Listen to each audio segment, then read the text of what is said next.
Morning, miners. As you can see, I'm still here working on the darkroom trap, and I've hit an interesting problem, and I thought you guys might like to see as I try to solve it. You see, if you remember correctly, I built this in a very particular location. I built it in the middle of the ocean for the simple reason that it makes it much easier to control the mobs. But what I also knew I'd have to deal with eventually is that right there. Let's see if you can spot it. Yeah, there's a drip right there. That block right there is right below the water. So we're going to have to deal with that today, and I want to see what happens. I've had an idea about how I'm gonna fix this, and I thought you guys might want to come along as I try it. Oh, I'm forgetting something though. Hold on. I gotta go get something. I gotta go get another bucket. Okay, that's better. I got everything I need now. So we're going to go back up and see if I can figure this out. As you can see, I think, what am I on, level 6 now? Yeah, I think I'm on level 6, and it's pretty much done. I still got to dig out that side a little bit, but that side's done. And Endermen have been spawning in here like crazy. My guess is that they've been spawning on the lower levels, and they've just been teleporting around until they get to someplace where they're not taking damage. So keep that in mind if you are trying to build this. You're going to be killing a whole lot of Endermen, so get good at it. I've been digging out an area above the door, and then you can just look at them like this, get them all ticked off. With the door closed, well, you can hit them. Here, there we go. Wait for them to come up. This is the way you gotta do it in SMP, of course, because they'll just murder you otherwise. No pearl this time, but that's okay. I've gotten about 2 stacks of pearls already, so that's not an issue. Anyway, let me just replace a few of these dirt blocks with cobble because we're going to be building a cobble pillar on the way up too. I don't even think I have enough ladders, honestly. Probably going to have to go down and make some more. Actually, I'm going to do that first. What level are we at when we're up there? That is level 46. We're going to have to make it to 64. 46 plus 8, 54. So we need another 10 ladders. Let's see.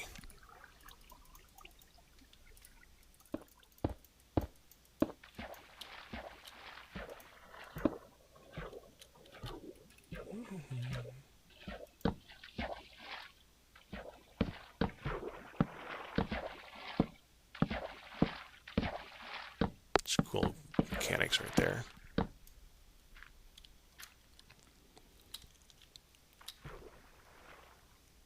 There we go. Okay, made it to the surface.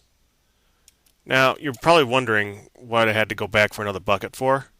Obviously, it was to get this lava. See, what I wanted to do is I wanted to see what happens. Now, I know with the new mechanics, yeah, first thing I want to do is get myself above this because this is going to be dangerous.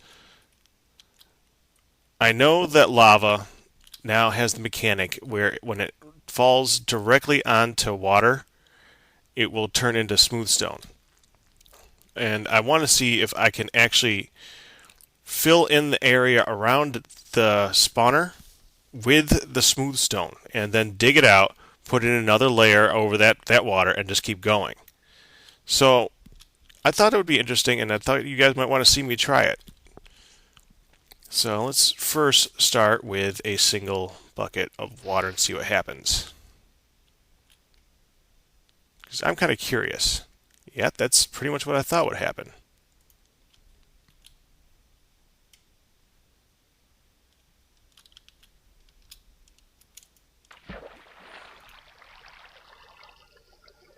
There we go.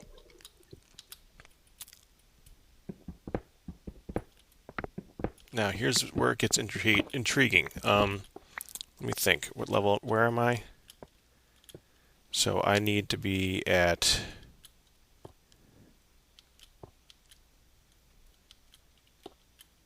1550. So the spawner is in this direction. right here. This is the spawner right here. Where's the ladder? Ladder's there. Really? That's where the spawner is? No, no, it's there. Okay, so that's where the spawner is. It's or the dark room. The dark room is this way.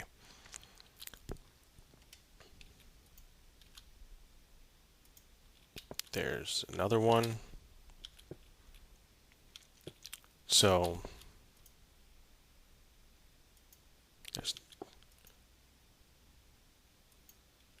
yeah, this is actually working out. Now what I want to do for the next part is that I want it to go through, dig that out,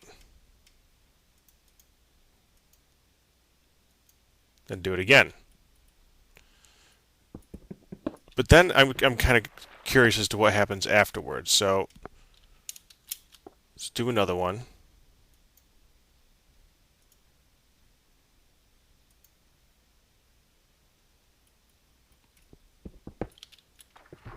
I just want to get a straight line here first, so I can do some testing. So, now this is not the first time I've actually had to fill in a large area. The biggest area I've ever done is I made a strip mine that was 64 by 64. So I made a wall that was 65 by 65 all the way around the thing. It was pretty huge, and I did that in single player.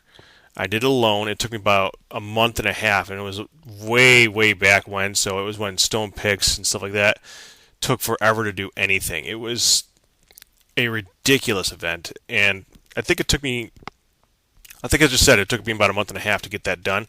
But what it did teach me is it taught me a lot about the mechanics of doing this. I've gotten quite good at being able to fill in large areas of water. So all I got to do is get the wall made.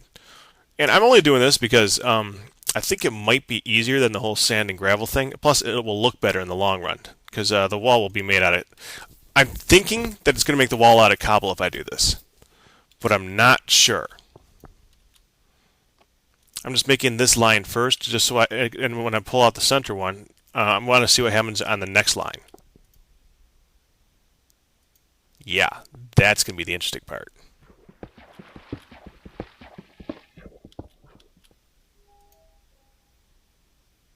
Now I know it's going to make the next row as stone. That's the obvious part.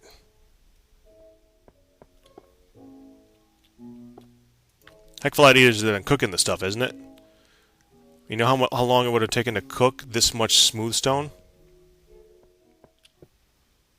Okay, got that first layer done. Now let's see what happens. Like, for instance, if I do it right here.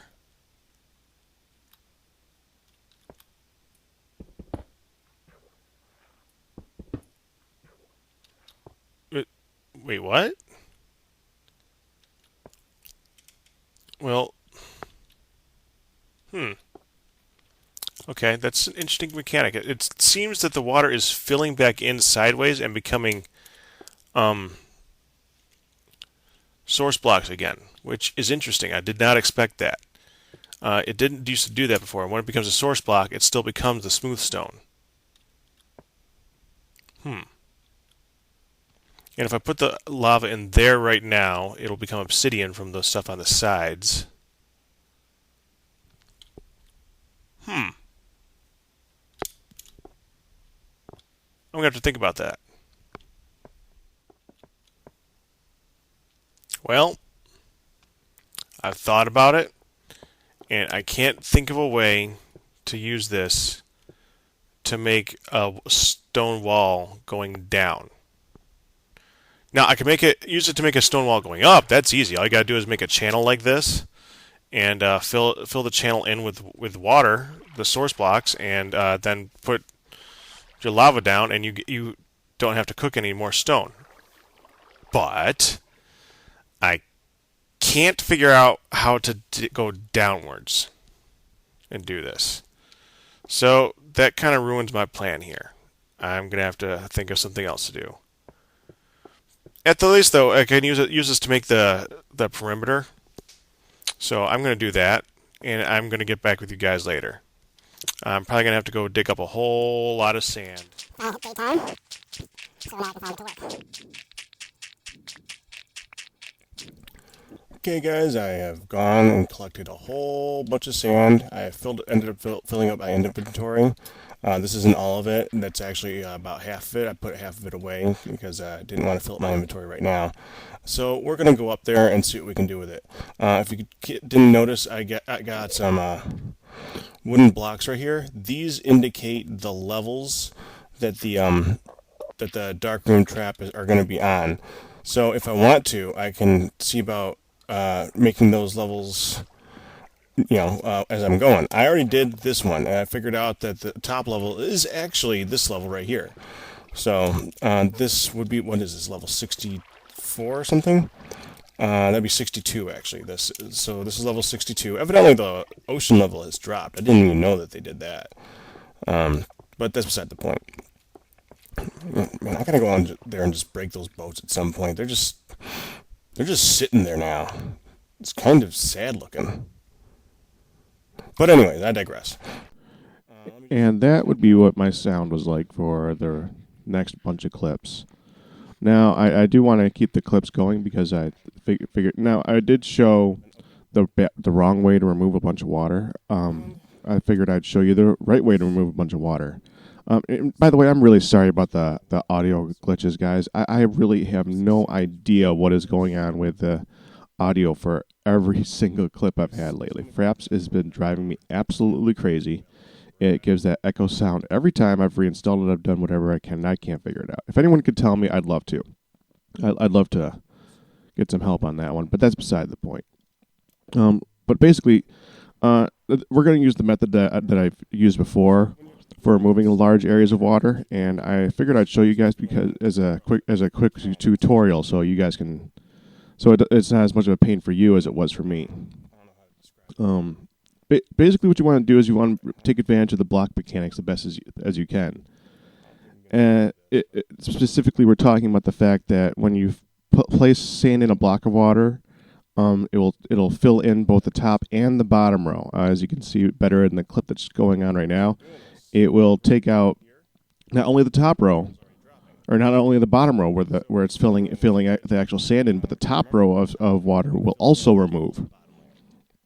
That is a huge advantage that we can use for filling in stuff much faster than just filling in the entire thing with sand. Now, the main advantage of that is we can use a lot less sand to do the exact same job. Let's go to the next clip right about here. Here's a good example of what I was doing for the first layer.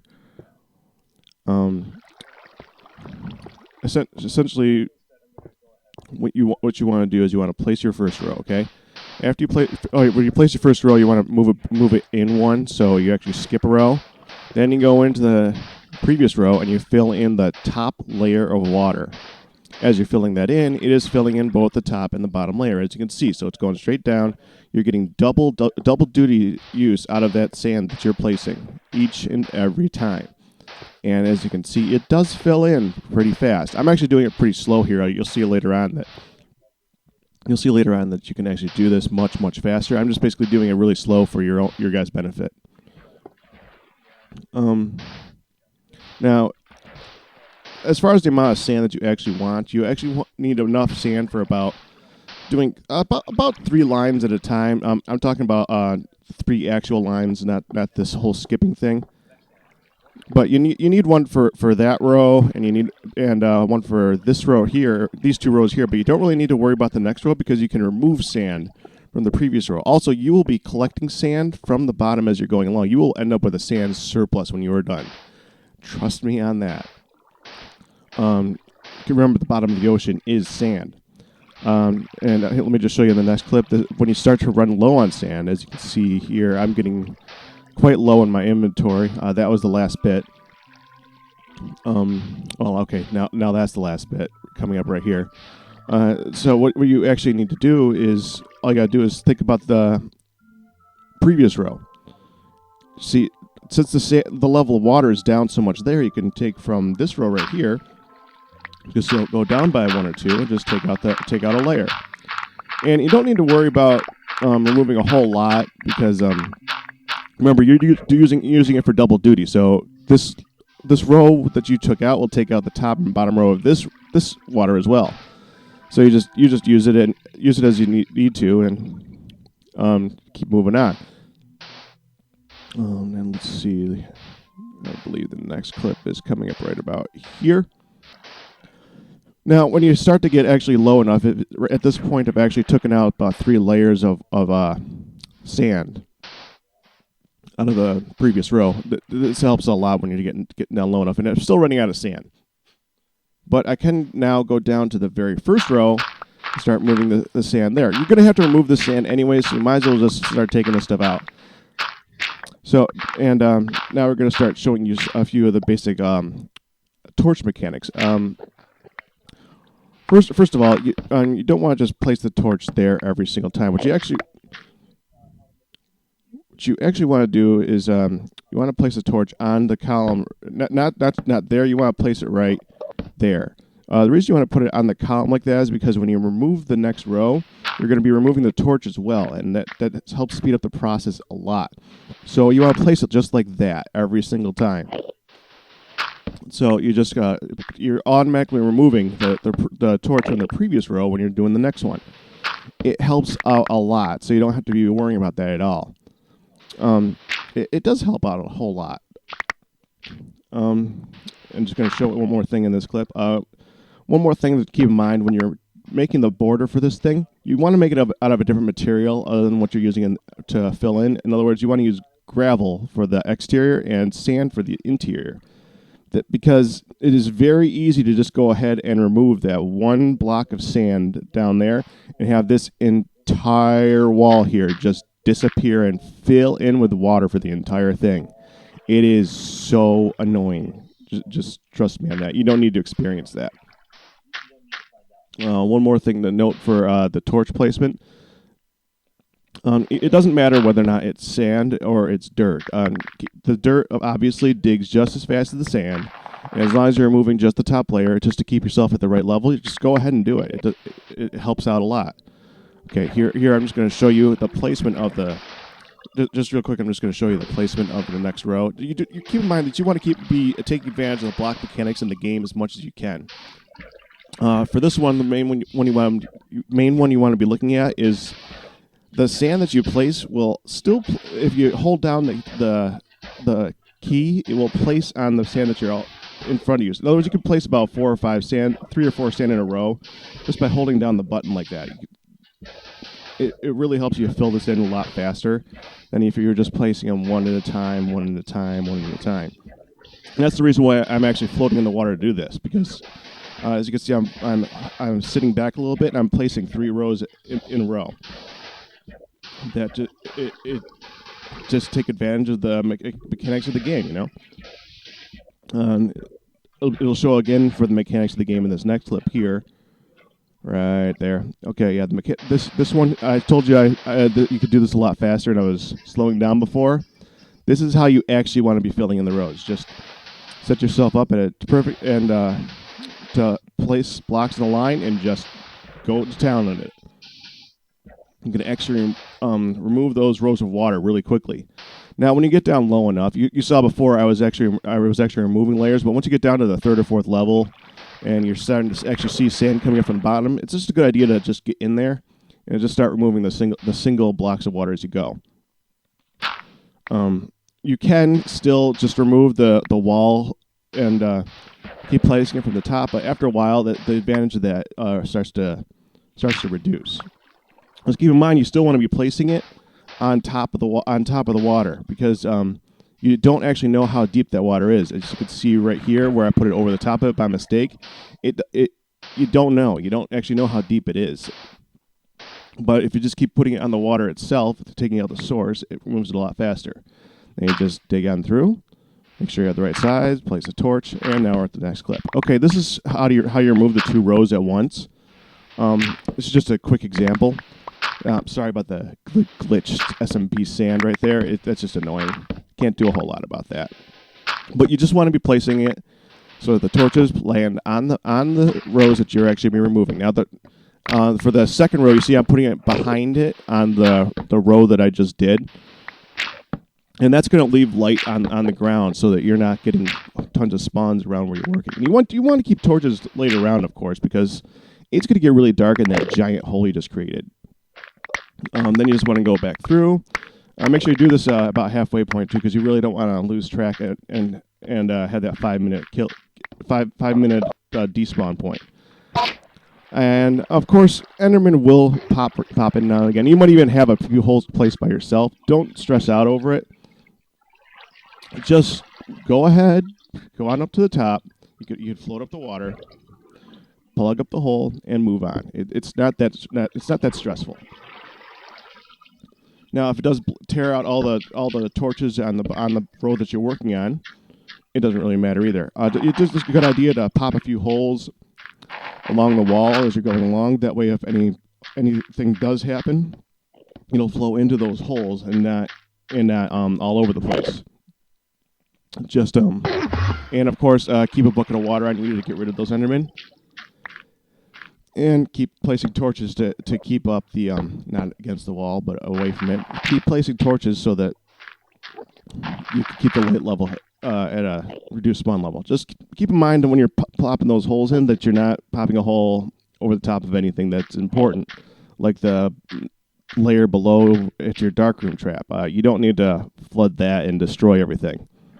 Just make sure you fill those right back in again. Finally here, I'm just going to show you a really quick version. This is beginning to end of me doing an entire row. After this, we're just going to go back to the regular time, and I'm just going to start to shut up here and let you watch a basic row removal.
Alright, guys, it is finally done. It took a little while. For what you guys was a small interlude, it probably sped up footage and a small tutorial on how to do this junk. This took me, I think it took me about 4 or 5 games in real life. It probably took me in actual time probably 6 to 8 hours, something along those lines. Because it really does. Each one of these rows, double rows, because you saw how I was doing 2 rows at a time. Each one of those double rows takes about 10 to 15 minutes, maybe even 20 if you're going really, really slow. So yeah, it does add up. But it does have its benefits, and I'm going to stick with it. One of those benefits I'll show you in a minute, but one thing you got to keep track of is when you start building a darkroom like this, and you have to build up the surface. Endermen start getting everywhere, and the Endermen have been driving me batty. Every time they come in here, they'll come in here and they'll take out a piece of gravel, and everything will start flowing water down and making my walls all leaky everywhere. It was driving me absolutely crazy. I started popping holes randomly on the floor, so when the water flows down, it doesn't go over and just break all my torches. But digging all this out did have its advantages. As you recall, there is more than one thing in the ocean outside. There's something else on the bottom too. Oh, you saw there's clay. I haven't harvested the clay yet because it would just take up inventory space, and I was filling up my inventory with sand, so I didn't really have room for it at the time. But there's another thing on the bottom outside of dirt, And that is sand. See, I started with about, what? I think I started with 2 rows of sand, not even that. And I harvested a little more than that. Now, I don't know what I'm going to do with oodles and oodles of sand. I can't possibly think of what I could do with all this sand. I mean, it can't possibly be used or combined with anything, could it? I couldn't possibly make something much more interesting and more explosive.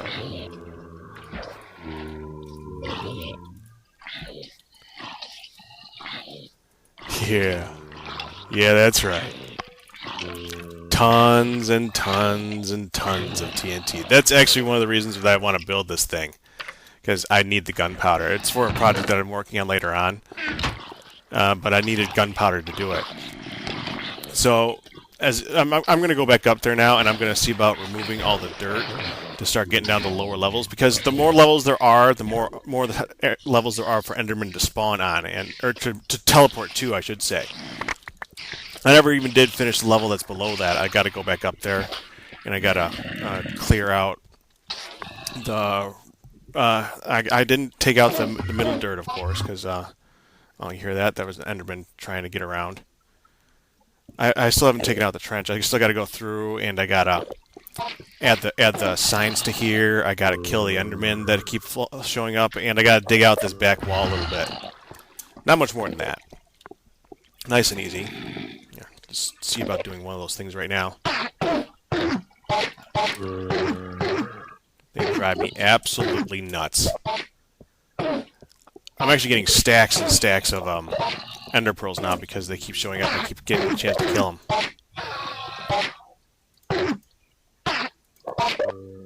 That should do it, I think. So he's going to die.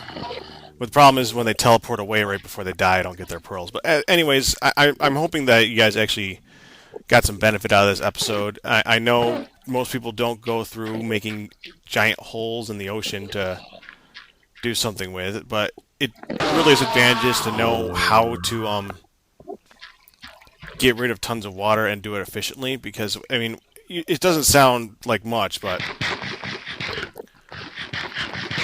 I mean, it takes a long time to do this, and knowing how to do it quickly, it really does help.